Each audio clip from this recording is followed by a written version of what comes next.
This week we are talking about information literacy, and we're going to be talking about what it is and why it is so important. We're also going to be talking about information, just the basics of information, the different types of sources, and publishing that goes along with it. So what is information literacy? You may have heard this term, but maybe not. So I thought I would give you a definition, and I took this from the American Library Association. But they say that information literacy is a set of abilities requiring individuals to recognize when information is needed and have the ability to locate, evaluate, and use effectively the needed information. Now, this makes sense, and we think about it in terms of writing research papers. And of course, it does pertain to that. So when you're looking at the information and you recognize that information is needed, that's when you have a research paper assignment, and then you have to prepare a topic, and then you have to find information relating to that topic and supporting the ideas that you have. That's all information literacy, but it also has a real-world application to it. Let's say that you're wanting to buy a new car, or an appliance, or even a house, or looking for a new place to live, or a job. All of those can use information literacy for you to find the best possible item to purchase, place to live, or helping you with that job interview. So what we're going to be discussing is the different types of information first. So there are several types. The first one is current. So current, of course, talks about the most recent developments only. But it can also be published within the past year or so. It just depends on the topic. If it's a historical in value, then the past year on a topic is going to be current. If it's say it's a medical subject, then you're going to be looking at like within the last month. Then there's background information. And of course, background information is not going to go into detail. It's not going to be specific, but it's just going to give you a general information. Just brief enough for you to understand the basic concepts. And also, perhaps give you a historical perspective on the topic. And then, of course, there's research information. This is where it goes into in-depth study of a subject or a topic. And it can also be peer-reviewed or scholarly in nature. The next type of information that we have are statistics. And of course, this is numerical data. And the numerical data may be raw or analyzed, interpreted numbers. And then we have opinion. And of course, when we think about opinion, we think about editorials in newspapers.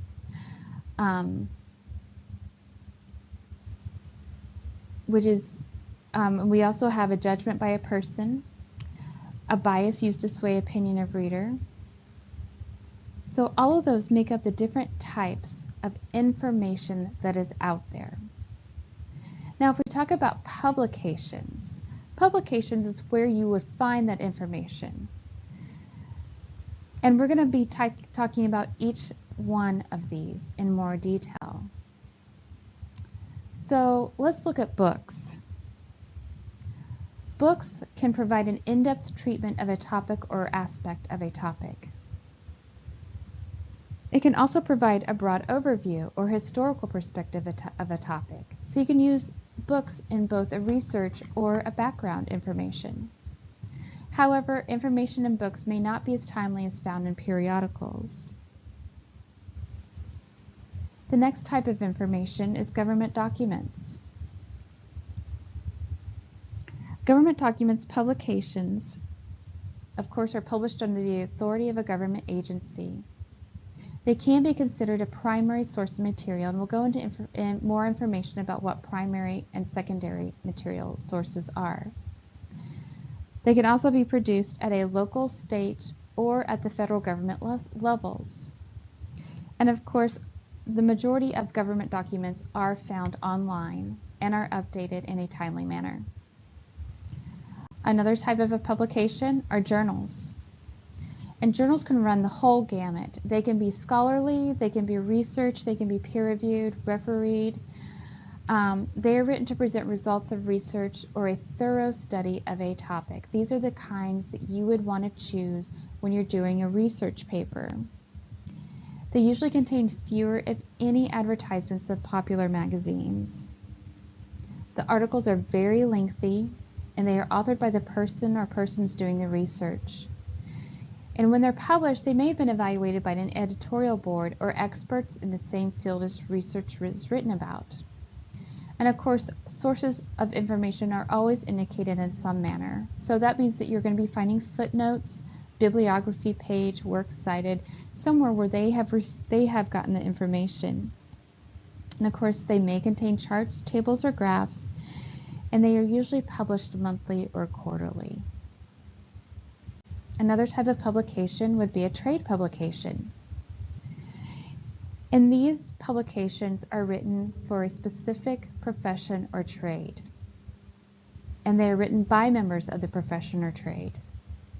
They include jargon or terms commonly used in that profession or trade, and they are published by the professional organizations. So they really are really central to a specific profession. And then of course there's magazines, or also known as popular magazines. They are usually printed on glossy paper and contain many advertisements. They also may include opinion and or current events.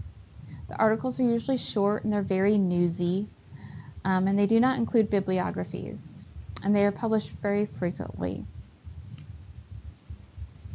And then we have newspapers. Newspapers provide the most current information as they are published daily or sometimes weekly.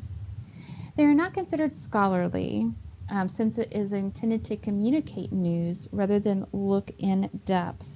However, they are considered a primary source since they are reporting on events as they are happening.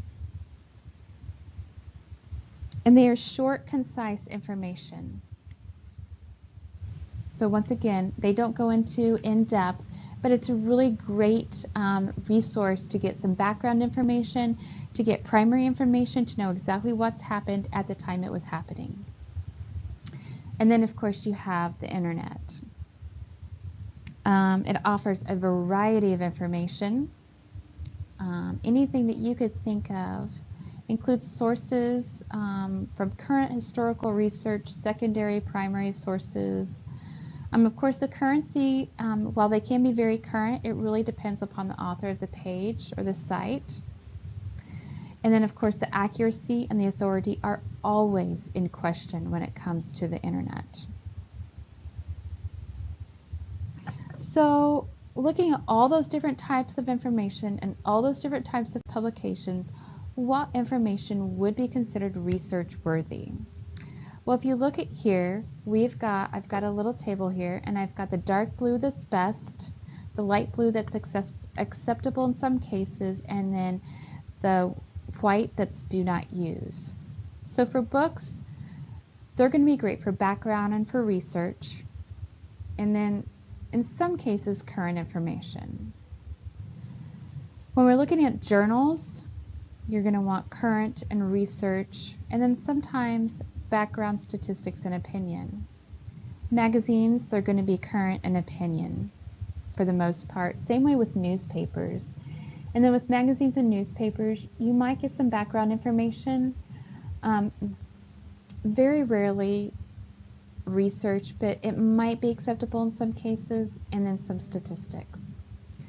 The web, really the best is going to be the opinion, and then you might be able to find some information out there that's available in the other areas like current, background, research, and statistics. In government documents, the same way. Although they have some great research information, depending upon the government site. and then statistical, of course, statistics, but that could lead to research and background information as well. So primary versus secondary sources. I commented that newspapers are primary sources. So primary literature is research written during the time of the study or during the event that it's happening. It is original scientific research, and it includes scholarly journal articles, original documents, creative works, relics, or artifacts. It can also include interviews. So like if someone is interviewing someone that experienced an event, that interview would be considered a primary source. Now, if the person writes about what the other person is saying, it would become a secondary source or secondary literature. It discusses the primary literature, it reviews previous findings, and it presents original findings from several sources. And these types include textbooks, magazine journal articles, histories, criticisms, and encyclopedias. So in summary, there are many different types of information, as you saw at the beginning of this presentation. And there are also different types of publications where you can find that information. And it's really important to know which type of information and which type of publication to choose for your information need. And that's what we're going to be doing in the next 8 weeks of this class. So your information need is going to be your topic or a research question. And then you're going to find out the publication to choose for it. And then how to evaluate those sources so you know that it is a good type, a good information choice. So as you go along in these weeks, keep this in mind. Keep in mind the information literacy and how important it is to you, not just in this class and not just in your college career, but in your life as well.